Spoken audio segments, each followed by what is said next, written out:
excited to be here. I kind of want to tell you a little bit more of the, I don't want to say basics, because we don't really know anything about my syndrome. I was born with this very, very rare syndrome that only 2 other people in the world, including myself, that we know of, have. Basically, what this syndrome causes is that I cannot gain weight. Yes, it does sound as good as it is. I can eat absolutely whatever I want, whenever I want, and I won't really gain any weight. I'm going to be 25 in March, and I've never weighed over about 64 pounds my entire life. When I was in college, I didn't hide, everyone knew it was there, but it was a giant tub of Twinkies, donuts, chips, Skittles, and my roommate would say, I could hear you at 12:30 reaching under your bed to get food. But I'm like, you know what? It's all right. I can do these things because there are benefits to this syndrome. There are benefits to not being able to gain weight. There are benefits to being visually impaired. There are benefits to being kind of really small. A lot of people think, Lizzie, how in the world are you saying there's benefits when you can only see out of one eye? Let me tell you what the benefits are, because they're great. I wear contacts.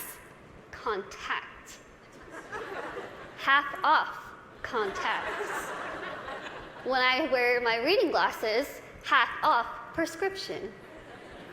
If somebody is annoying me, being rude, stand on my right side. It's like you're not even there. I don't even know you're standing there. Right now, if I stand like this, I have no clue that there's this whole side of the room. Also, being small, I am very willing to volunteer myself to go to Weight Watchers, go to some gym and say, hi, I'm Lizzie. I will be your poster child. Put my face on whatever you need and I will say, hi, I use this program. Look how well it worked. Even though there are really amazing things that have come from this syndrome, there are also things that have been very, very difficult, as you can imagine. Growing up, I was raised 150% normally. When I was my parents' first child, and when I was born, the doctors told my mom, your daughter has no amniotic fluid around her at all. So when I was born, it was a miracle that I came out screaming. The doctors told my parents, we just want to warn you, expect your daughter to never be able to talk, walk, crawl, think, or do anything by herself. Now, as first-time parents, you could think that my parents would say, oh no, why? Why are we getting our first child to have all these unknown problems? That's not what they did. The first thing they told the doctor was, we want to see her, and we are going to take her home and love her and raise her to the best of our abilities. And that's what they did. I credit pretty much everything that I've done in my life to my parents. My dad is here with me today, and my mom is at home watching. Hi, Mom. She's recovering from a surgery, and she has been the glue that's held our family together and giving me the strength to see that she's going through so much, but she has this fighting spirit that she's instilled in me, that I have so proudly been able to stand in front of people and say, you know what, I've had a really difficult life, but that's okay. That's okay. Things have been scary, things have been tough. One of the biggest things that I had to deal with growing up was something that I'm pretty sure every single one of us in this room has dealt with before. Can you guess what that is? Starts with a B. Can you guys guess it? Boys. Bullying. I know what y'all are thinking. I should have come. Why couldn't I sit here with them? I had to deal with bullying a lot, but as I said, I was raised very normally. So when I started kindergarten, I had absolutely no idea that I looked different. No clue. I couldn't see that I looked different from other kids. I think of it kind of as a big slap of reality for a 5-year-old because I went into school first day decked out in Pocahontas gear. I was ready. I went in with my backpack that looked like a turtle shell because it was bigger than me, and I walked up to a little girl, I smiled at her. She looked up at me like I was a monster, like I was the scariest thing she'd ever seen in her life. My first reaction was, she is really rude. I am a fun kid and she's the one missing out, so I'll just go over here and play with blocks or boys. I thought the day was going to get better, and unfortunately it didn't. The day kind of got worse and worse, and a lot of people just wanted to have absolutely nothing to do with me, and I couldn't understand why. Why? What did I do? I didn't do anything to them. In my mind, I was still a really cool kid. So I had to go home and ask my parents, what's wrong with me? What did I do? Why don't they like me? And they sat me down and they said, Lizzie, the only thing that's different about you is that you're smaller than the other kids. You have this syndrome, but it's not going to define who you are. They said, go to school, pick your head up, smile, continue to be yourself, and people will see that you're just like them. And so that's what I did. I want you to think and ask yourself this in your head right now. What defines you? Who are you? Is it where you come from? Is it your background? Is it your friends? What is it? What defines who you are as a person?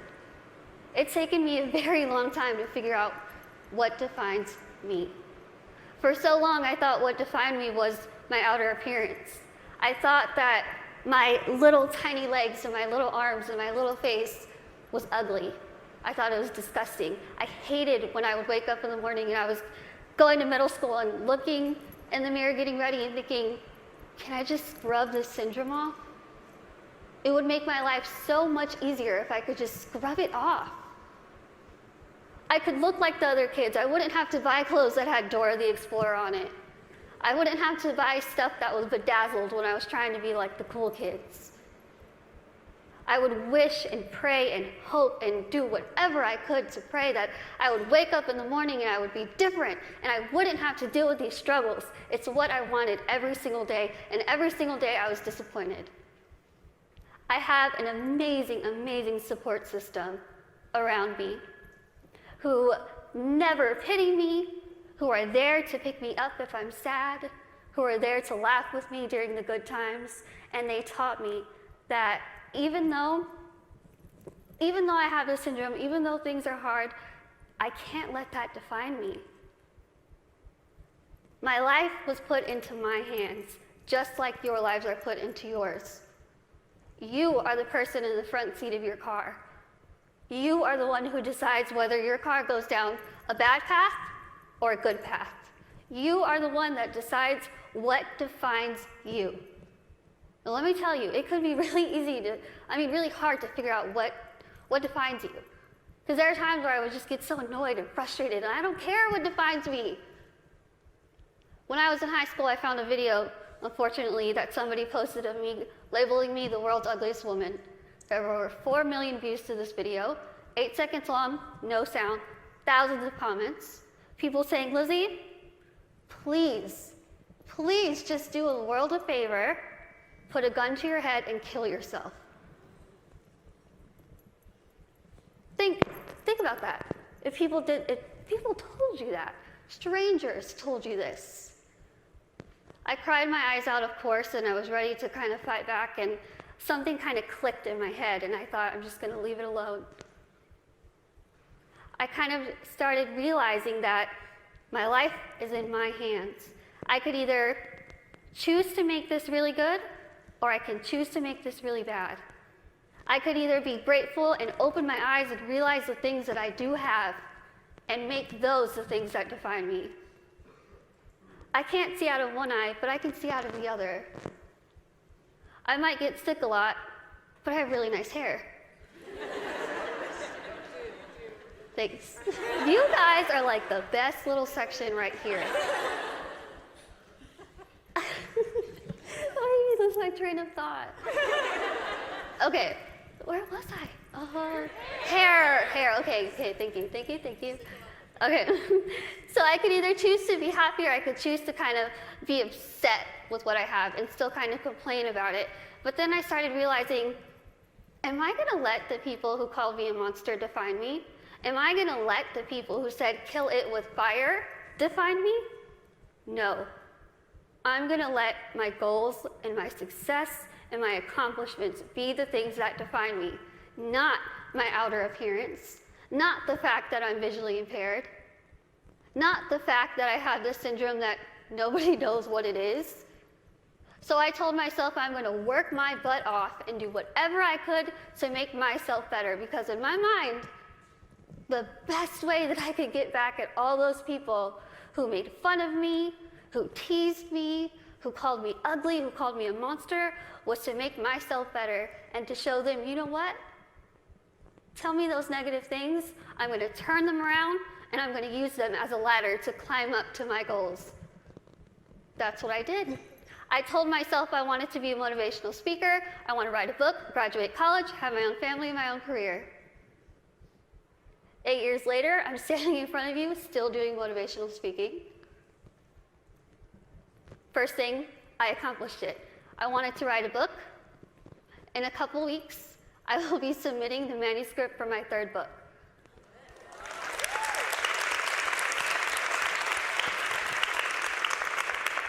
I wanted to graduate college, and I just finished college.